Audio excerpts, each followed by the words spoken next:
I wanted to give you 4 tips to stay on track for Thanksgiving or whatever holiday and still enjoy the day. Number 1, eat sitting down. This is, I know, such a simple strategy. You're like, is that really gonna make a difference? But when you eat sitting down, you are more mindful of what you're eating. I mean, how many of us have stood around a kitchen counter or an island and just shoveled it in, right? And had really no recollection of how many calories we took in. So when you eat sitting down, you make a plate, you sit down, you're more mindful, you're more aware of what you're eating, and that leads to more food satisfaction and pleasure, which sounds fabulous. So keep that in mind. Number 2, eat a lighter breakfast. You know a big meal is coming, so have something smaller. Plan that out in advance.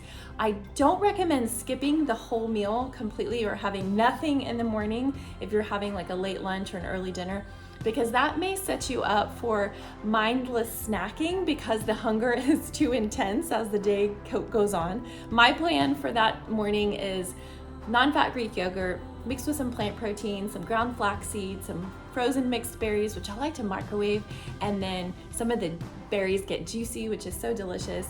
And then I'm gonna throw in some sun fiber because the fiber and the protein combination really helps me feel satisfied for longer, and it ends up being lower calorie, but it's still delicious. So that is my plan for the day, but it could be something totally different for you. It could be some fruit in the protein shake, like, could be simple. Number 3, when you're about to eat your meal and you're sitting down and you have your plate of food, eat your protein first, whether that's the turkey or the ham, whatever holiday it is.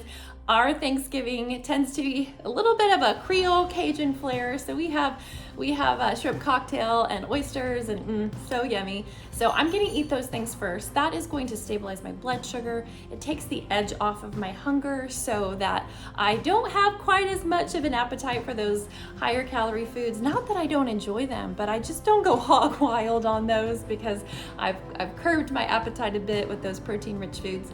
And then also it's gonna stabilize my blood sugar because when you have protein before carbohydrates, especially with added sugars, that helps minimize blood sugar spikes. So instead of like a roller coaster of really high highs and lows, you'll have more of that even pace of blood sugar entering your bloodstream.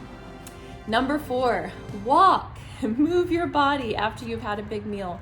This is so important because the way that your body utilizes carbohydrate and sugar from the bloodstream is through activity.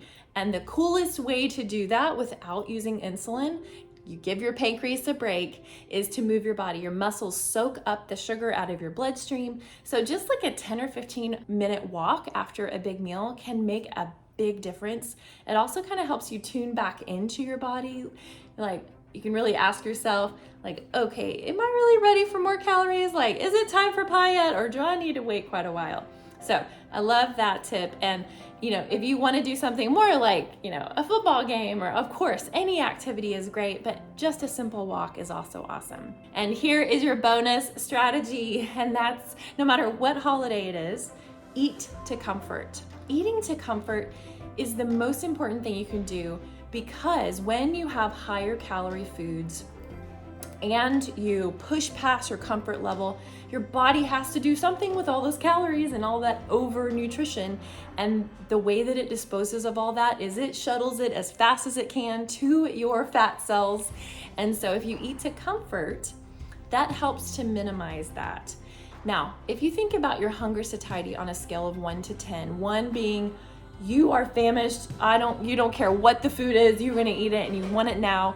10 would be the opposite, like miserably full. You could not take another bite of anything. If you, let's say, stop at a 6 or 7, which is comfortable fullness, by the time 20 or 30 minutes pass after you've stopped eating, you are going to slide up that scale even more.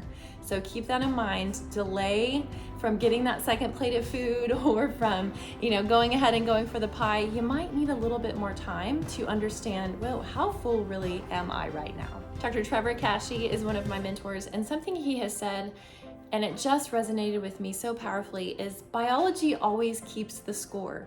There may be a special day on the calendar.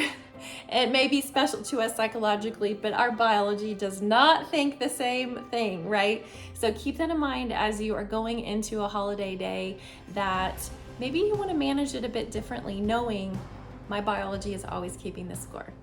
Have a wonderful holiday. Bye.